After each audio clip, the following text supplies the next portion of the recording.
জীৱনত কোনোদিন মোৰ আইতাই পঢ়াশালি দেখা নাই, শুনা নাই পৃথিৱীৰ বহুত খবৰ। 2 মাইল দূৰত থকা আমাৰ ঘৰৰ বৰলুইতৰ ঘাট, তাৰ দূৰে দূৰে বিষণ্ণ গভীৰ শ্যামলিমা, আইতাৰ বাবে পৃথিৱীৰ শেষ সীমা। তাৰ সিপাৰত য'ত যি বিস্ময় আছে, সাগৰ নগৰ বন্দৰত বিশাল ভুৱন ভৰা অগণ্য বিচিত্ৰ নৰনাৰী, অদ্ভুত আশ্চৰ্যকাৰী কৰি।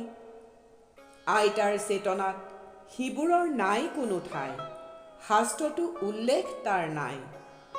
চিনাকি পৃথিৱীখনি মোৰ আইতাৰ নিচেই এধান মানি। সীমা তাৰ এফালে মোমাৰি ঘৰ, আনফালে লুইতৰ ঘাট।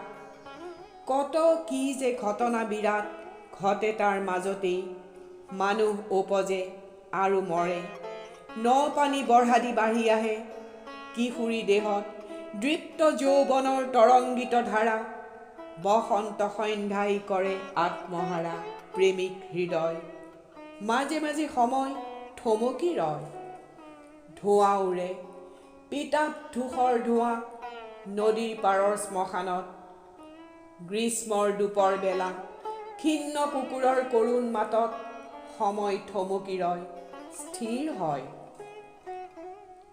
ক্ষুদ্ৰ এই জীৱনৰ বাহিৰৰ যত কথা আইতাৰ অবিদিত, কিন্তু আইতাই জানে বহু সাধু কথা। কত যে মধুৰ স্মৃতি সেইবোৰ সময়ৰ, এতিয়াও সঁচা আছে মোৰ হৃদয়ৰ গোপন তলিত। চোতালত পাতি পাৰি জহৰ দিনত, জাৰৰ গধূলি জুশালত আইতাই সাধু কয়। বহুত দূৰৰ পৰা অচিন বতাহ আহে বৈ, বকচাত কঢ়িয়াই চকুৰে নেদেখা জগতৰ বিচিত্ৰ বাৰ্তা।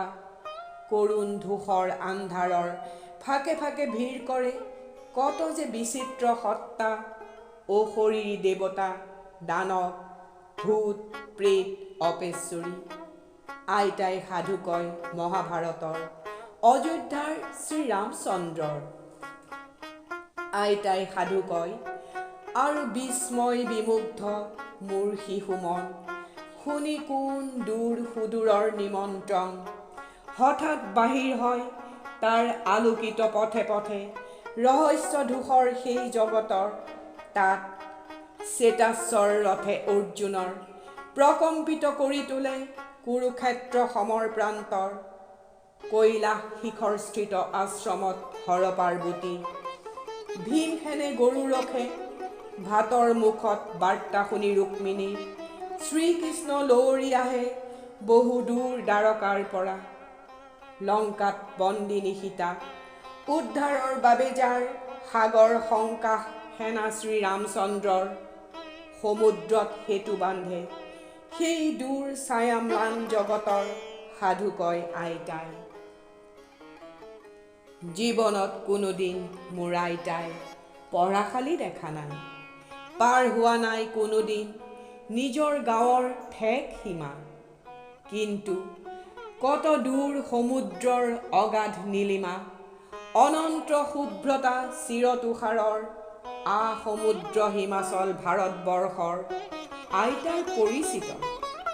ক'ত সিবোৰৰ স্থান ভূগোলত আইতাৰ নাই সেই জ্ঞান, কিন্তু তেওঁ জানে নিজ হাতৰ ৰেখাৰ দৰে আপোন চিত্তত নামহীন ই দেশৰ নদ নদী জনপদ অৰণ্য পৰ্বত। আত্মাৰ আবাসভূমি চিৰন্তন বিশাল ভাৰতবৰ্ষ, আইতাই হৃদয়ত কৰিছে ধাৰণ।